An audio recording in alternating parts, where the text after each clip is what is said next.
오늘 선한 사마리아인 주일을 맞이하여 히브리서 13장 말씀으로 하나님이 기뻐하시는 제사라는 제목으로 하나님의 말씀을 선포하겠습니다.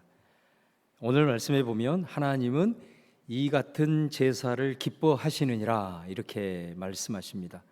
여러분, 제사는 예배입니다. 하나님이 기뻐하시는 예배는 무엇인가? 자, 오늘 본문은 두 가지를 말씀해요.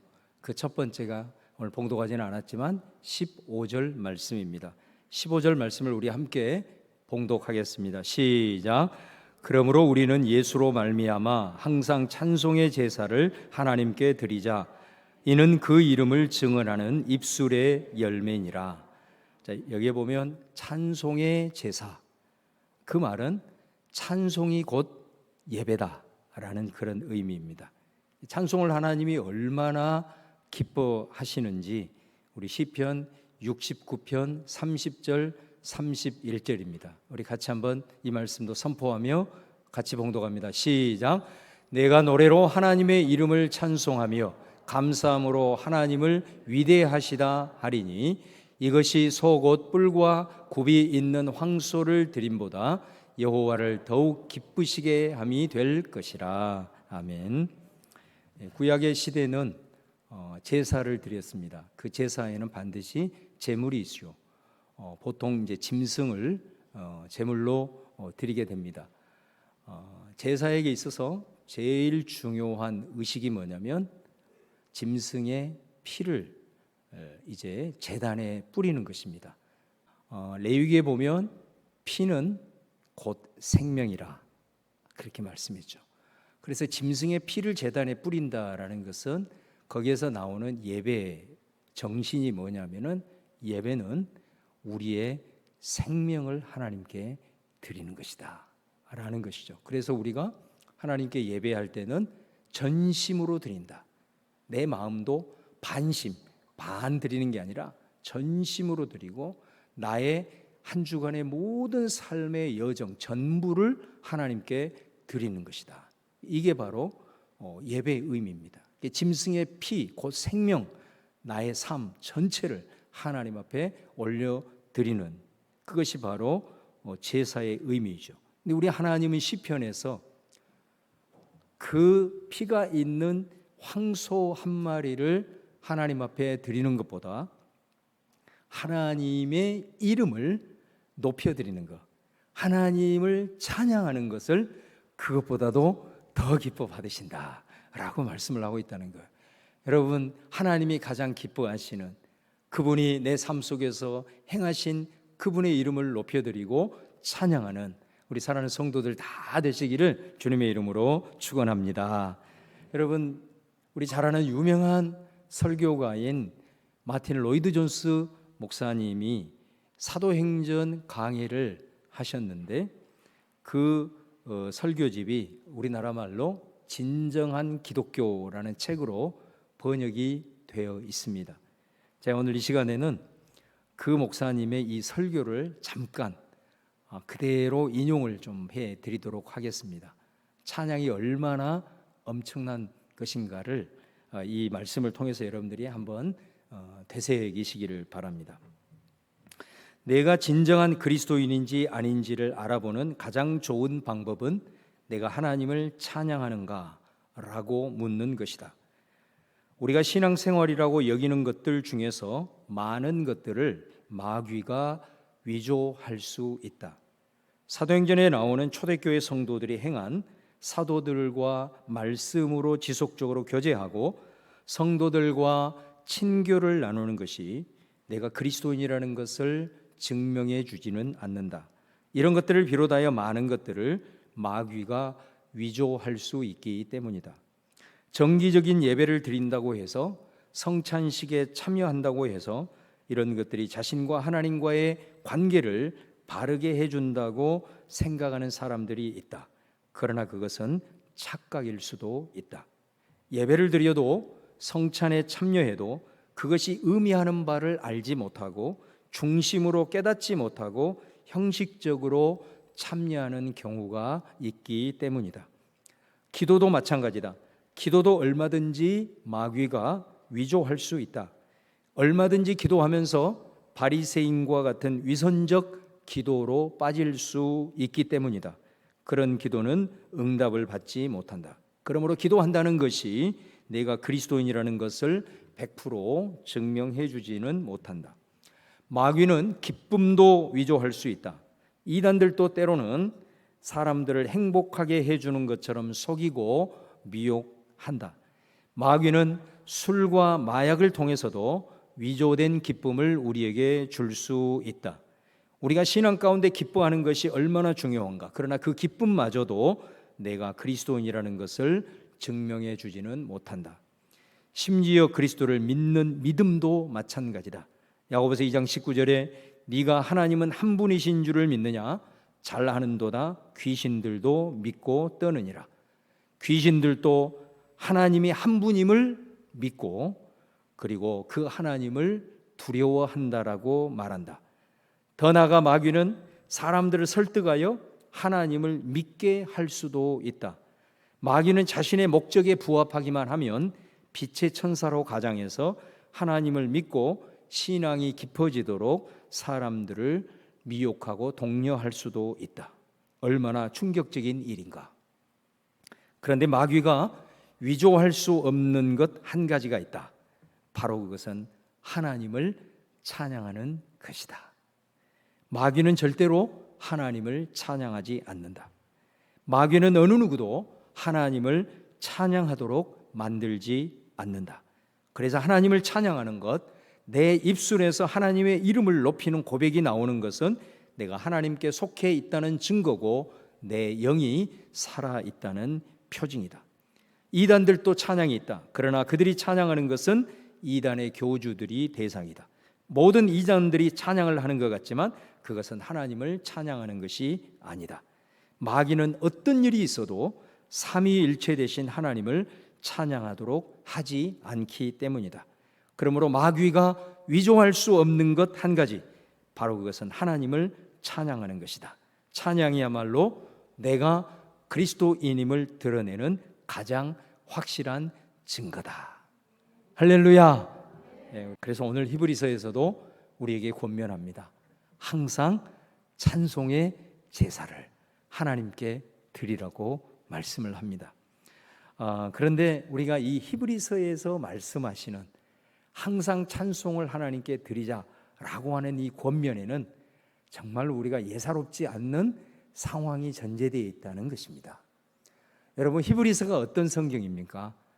히브리서는 편지인데 이 편지를 받는 수신자들의 상황이 어떤 상황이냐면 세상에 살면서 믿음을 지키기가 굉장히 힘든 그런 위협과 핍박과 유혹에 노출되어 있는 그런 상황입니다. 그래서 여러분들이 히브리서를 실제로 읽어보면 믿음을 가지고 있다가 이 어려움 상황에 직면해서 믿음을 지키지 못하고 배교하는 사람들이 나오고 있는 것을 보게 될 것입니다. 그런 상황이라는 거죠. 자, 이 상황에서 우리가 하나님을 찬양하라고 말씀하니 우리가 하나님을 찬양할 수 있을까? 한번 질문을 스스로에게 해보는 것입니다. 저는 지금 우리 한국 교회 성도들이 처한 상황이 이와 별반 다르지 않다고 생각합니다. 지금 한국 교회는 세상 사람들에 의해서 질문을 받고 있습니다. 너희들의 믿음을 증거하라고 세상 사람들은 우리에게 질문을 던집니다. 왜냐하면 언론에 보도되는 많은 경우에 있어서 세상 사람들이 보기에 과연 저 모습이 기독교에서 말하는 복음이냐? 세상 사람들은 혼란스러워하는 것입니다. 그래서 너희들이 믿고 있는 그 믿음, 너희들이 믿고 있는 그 복음을 우리들에게 보여달라고 어느 때보다도 강력하게 우리에게 외치고 있습니다. 자, 그런 상황에 직면해 있는 우리 그리스도인들이 그런 질문을 받거나 그런 일들로 인해서 세상 사람들에 의해서 눈총을 받게 될 때에 그리스도인으로서 고개를 들지 못하는 경우도 있을 것입니다. 히브리서 기자가 그런 사람들을 향하여 편지를 쓰고 있는데, 바로 히브리서 기자는 그럼에도 불구하고 그런 상황에 처해 있는 그리스도인들에게, 지금 이 어려운 시대를 살아가고 있는 저와 여러분을 향하여 뭐라고 얘기하냐면, 그럼에도 불구하고 찬양해라. 그럼에도 불구하고 찬양의 제사를 하나님께 드리라고 이 메시지를 우리에게 던지고 있다라는 것입니다. 여러분, 이 상황 속에서 여러분 항상 범사에 하나님을 찬양할 수 있겠습니까? 인간적으로 보면 너무나도 힘든 일입니다. 왜 이렇게 말할까요? 히브리서 기자는 말합니다. 우리는 그렇게 할 수 있다라고 말합니다. 할렐루야. 왜 우리가 할 수 있을까요? 오늘 이 15절 말씀을 하면서 그 근거를 제시합니다. 그게 뭐냐? 저를 한번 따라서 하겠습니다. 예수로 말미암아. 다시 한번 크게, 예수로 말미암아.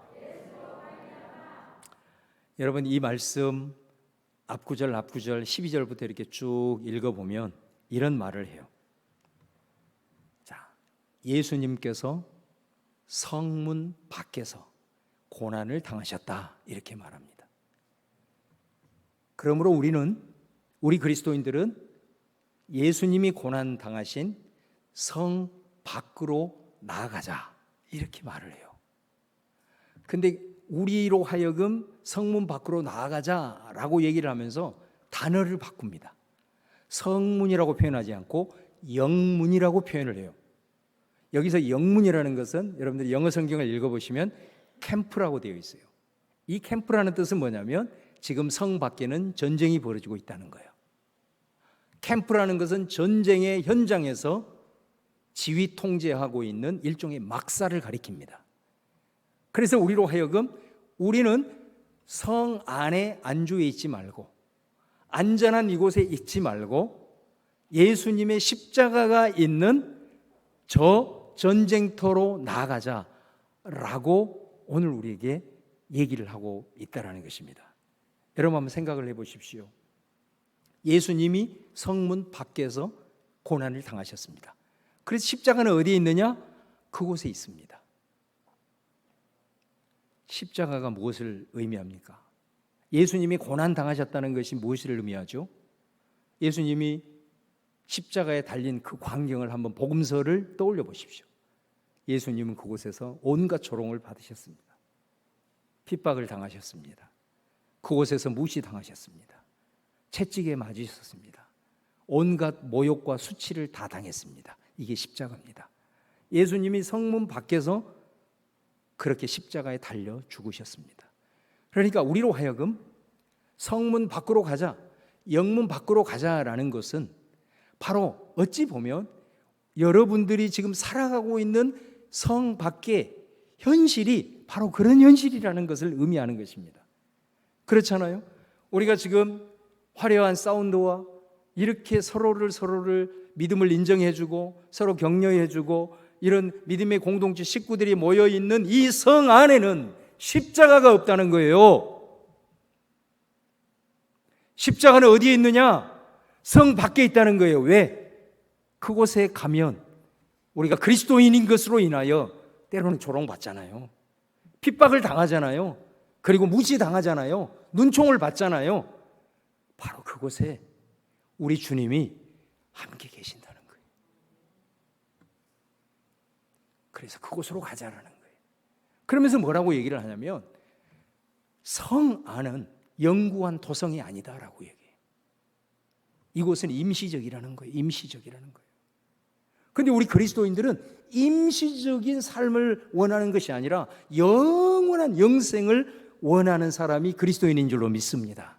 근데 그 영원한 도성, 영구한 도성이 어디에 있느냐? 놀랍게도 성 안에 있는 게 아니고 성 밖에 있답니다. 그렇기 때문에 우리는 그 영생을 사모하고 영원한 삶을 원하기 때문에 우리는 임시적으로 힘들고 어렵다고 해서 성 안에 머물러 있지 않고 우리는 과감하게 캠프를 향하여, 전쟁터를 향하여 치열한 전쟁이 벌어지고 있는 세상 한복판으로 우리는 나아간다라는 것입니다. 그래서 우리로 하여금 그 성문 밖으로 나가라고 도전을 하면서 뭐라고 얘기하냐면 항상 찬미의 제사를 드리자 이렇게 얘기하고 있다는 거예요. 그러니까 여기 히브리서에서 말하는 찬미의 제사는 교회 안, 성 안에서 울려 퍼지는 찬송이 아니고 전쟁이 벌어지고 있는 온갖 핍박과 조롱과 멸시와 천대가 있는 그곳에서 하나님을 찬양하라는 것입니다. 그 찬미의 제사를 우리 하나님은 기뻐 받으신다라는 거예요. 여러분, 우리 그리스도인들이 주일날 모여서 이 성 안에서 함께 하나님을 높이고 하나님께서 행하신 일들을 높이는 그 찬양의 제목이 뭐예요, 여러분? 그건 역시도 여러분들이 세상 속에서 하나님이 여러분과 함께 계시고 세상 속에서 여러분을 지켜주시고 분노하고 폭발할 수밖에 없는 여러분의 마음을 지키시는 하나님의 은혜를 세상 속에서 담아가지고 이곳에 와서 하나님을 찬양하는 거 아닙니까? 마찬가지. 우리의 찬양은 사실은 전쟁이 벌어지고 있는 성문 밖에서 이루어지는 거예요. 그 찬양을 하나님이 기뻐 받으신다. 여러분, 우리가 하나님을 찬양할 때 정말로 때로 힘들고 어려운 그런 삶의 현실이지만은 그곳에서도 하나님이 하나님을 높이는 우리 성민의 가족들 다 될 수 있기를 주님의 이름으로 축원합니다. 네, 그곳에 우리의 찬양을 받으시는 예수님이 나의 손을 잡고 내 등 뒤에서 나를 안아주시면서 나와 함께 십자가를 붙들고 계시는 그 주님을 보게 될 줄로 믿습니다. 또 하나 뭐라고 얘기하냐면 그렇게 우리가 삶의 현장에서 영문 밖에서 하나님을 찬양하는 것이 예수의 이름을 증언하는 입술의 열매다라고 오늘 말씀하고 있다는 거예요. 얼마나 기가 막힌 말씀입니까? 저와 여러분이 올 한 해 복음을 나누는 교회라는 표 아래 우리의 가까운 가족들, 친구들, 또 우리 형제들, 이런 사람들, 믿지 않는 사람들 이름을 다 적어내고 지금까지 힘들고 어렵고 인내하면서 여러분들이 지금까지 기도를 해오고 계신 줄로 압니다. 그러나 오늘 말씀을 꼭 들으실 수 있기를 바랍니다. 오늘 말씀은 뭐라고 얘기하냐면 그 사람들에게, 여러분 가까이 있는 사람일수록 그 사람에게 자주 부딪히기 때문에 예수를 잘 전할 것 같아도 사실 그 사람들한테 예수 믿으라고 얘기하는 것이 쉽지 않습니다. 그렇잖아요, 여러분. 가까이 있는 가족들에게 예수 믿으라고 얘기하는 것이 오히려 더 힘듭니다. 오늘 말씀하는 거예요. 그러면 그들이 어떻게 해서 주님 앞에 나오는가? 어떻게 해서 그들이 주님 앞에 더 가까이 한 걸음 나올 수 있는가? 그들에게 어떻게 예수의 이름을 증언할 수 있는가? 오늘 말씀이에요. 우리가 전쟁터와 같은 치열한 삶의 현장에서 때로는 우리가 눈총을 받으면서 그리스도인으로서 살아갈 때 여러분 놀랍게도 세상 사람들은 우리를 지켜보고 있다는 겁니다. 세상 사람들은 그런 상황에서 보복하고 분노하고 폭발하고 뒤집어 엎고 불평하고 원망하지만 복음을 가지고 있는 그리스도인들은, 하나님을 믿고 있는 그리스도인들은 어떤 입술을 내뱉는지 지켜보고 있다는 것입니다. 그럴 때 우리가 하나님께서 주시는 평강으로 우리가 그것을 위해서 기도하면서 내 마음을 지키면서 그런 상황이지만은 불평과 원망과 한숨을 짓는 것이 아니라 그곳에서 내가 감사를 올려드리고 그 속에서도 하나님을 높이고 찬양하고 온유함을 유지할 수 있다면 바로 그것이 믿지 않는 사람들에게 예수의 이름을 증언하는 최고의 전도가 된다라고 오늘 히브리서 기자는 우리에게 말씀하고 있다는 거예요. 특별히 여러분들에게 익명의 대상자들에게 예수 복음을 힘있게 증거하지만 여러분 가장 가까이 있는 사람들에게 우리의 삶 속에서 힘들고 어려울 때 그럼에도 불구하고 주님께서 주시는 평강과 기쁨을 잃지 아니하고 하나님을 찬양하고 감사로 고백할 수 있다면 바로 여러분을 통해서 여러분의 형제 자매 가까이 있는 사람들이 여러분이라는 창문을 통해서 예수를 보게 될 거고 예수 앞에 더 가까이 나와 생명 구원의 역사에 이르는 놀라운 일들이 바로 찬양의 삶을 통해서 이루어질 줄로 믿습니다. 두 번째로 오늘 하나님이 기뻐 받으시는 제사가 무엇이냐? 오늘 봉독한 16절에 보면 오직 선을 행함과 서로 나누어 주기를 잊지 말라. 하나님은 이 같은 제사를 기뻐하시느니라. 찬양이 입술의 고백이라면 선을 행하고 나누어 주는 것은 행위로 드리는 신앙의 고백이다라는 거죠. 놀랍지 않습니까, 여러분? 선한 행위와 나누어 주는 구제가 예배랍니다. 그리고 이런 예배를 하나님이 기뻐 받으신답니다. 여러분, 어떻게 해서 나눔이 하나님이 기뻐 받으시는 예배가 될 수 있는가? 히브리서를 읽어보면 히브리서에서 사용되어지고 있는 용어의 90%는 한 80% 이상은 다 구약에서 가져오고 있습니다. 구약적인 용어입니다. 그러니까 바로 이것도 마찬가지입니다. 왜 히브리서가 이런 얘기를 하고 있는가? 그거는 구약에 보면 예배가 5가지가 있잖아요. 레위기에 보면 번제가 있고 소제가 있고 화목제가 있고 속죄제 있고 속건제가 있고, 이 5가지 제사 중에서 화목제라는 게 있어요. 바로 이 히브리서에서 말씀하는 예배 정신은 바로 그 화목제에서 가져온 것입니다. 다른 제사는 짐승을 제물로 드릴 때 하나님 앞에 불로 태워져서 그 향기를 하나님 앞에 올려드리고 피를 뿌려서 드리게 되죠. 그리고 어떤 제사인 경우는 그 제사를 다 불로 태운 게 아니라 일부는 제사장에게로 돌립니다. 그런데 화목제는 굉장히 특이한 제사입니다. 이 제사는 내가 하나님 앞에 제물을 드리잖아요. 그런데 그 제물의 대부분을 제물을 드린 그 사람이 다시 돌려받습니다. 이게 화목제입니다. 자, 그런데 거기에 화목제 규례를 얘기를 하면서 뭐라고 얘기하냐면, 너가 돌려받은 그 짐승, 그 제물은 그날 처리해야 된다라고 말합니다. 그리고 특별한 경우는 그 다음 날까지 처리를 해야 된다라고 말합니다.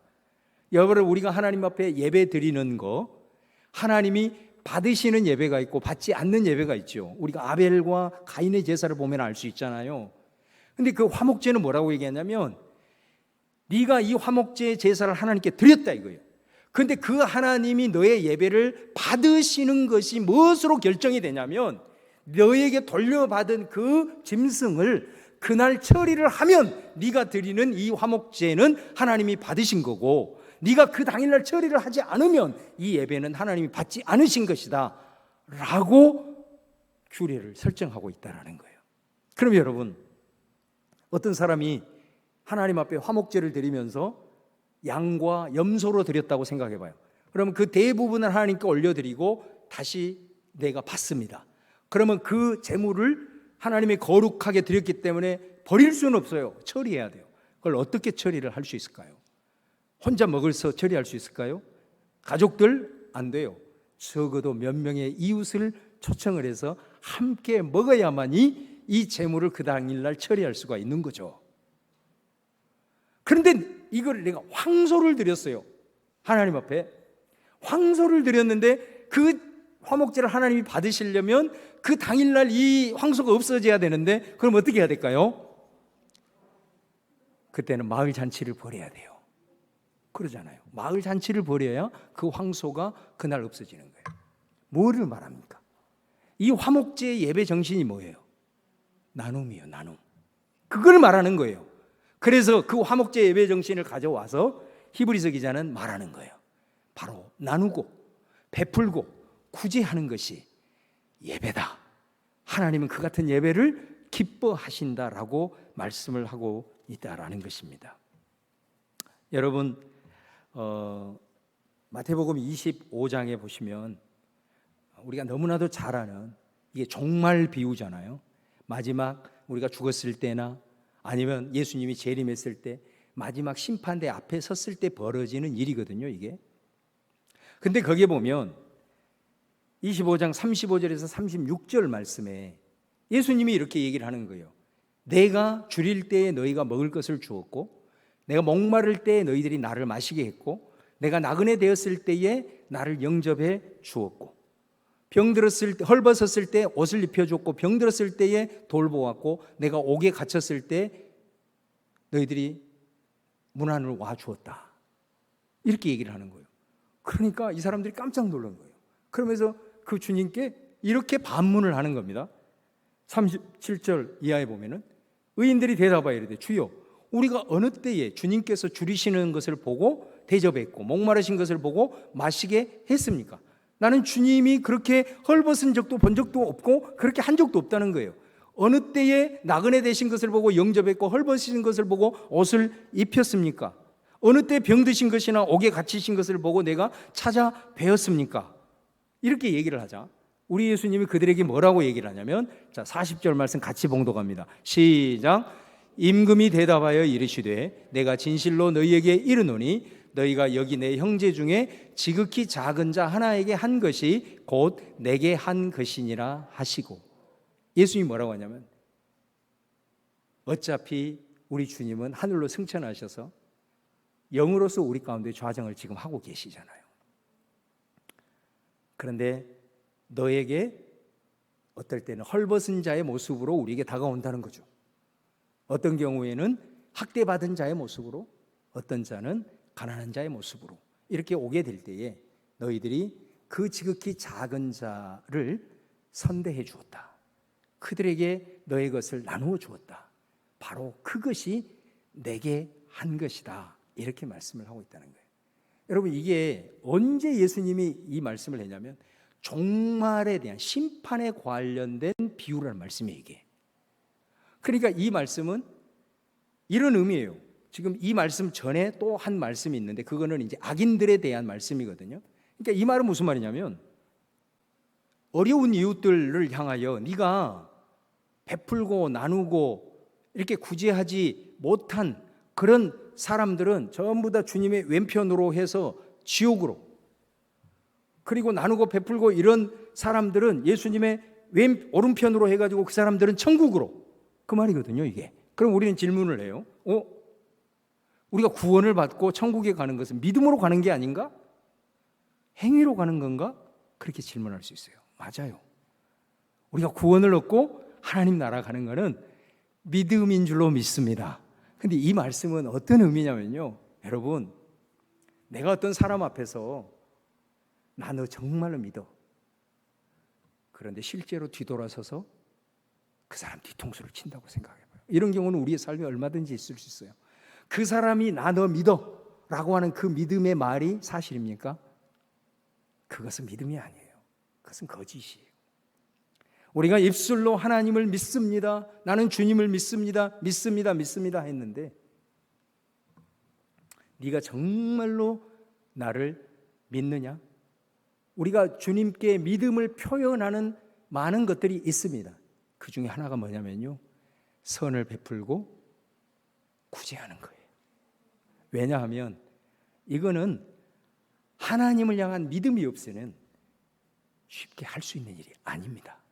왜냐하면 여러분, 이 돈을 내가 어떻게 벌었는데, 내가 얼마나 고생해서 잠을 자지 않고 내가 번 돈인데, 이걸 벌려고 내가 얼마나 많은, 때로는 눈총도 받고 많은 욕도 먹고 이렇게 해서 내가 버는 돈인데 이걸 누구한테 줘? 이렇게 되는 거죠. 그런데 여러분, 믿음이라고 하는 것은 그래, 내가 열심히 노력하고 최선을 다했지만 그러나 돌아보니 하나님이 나를 지켜주셨구나.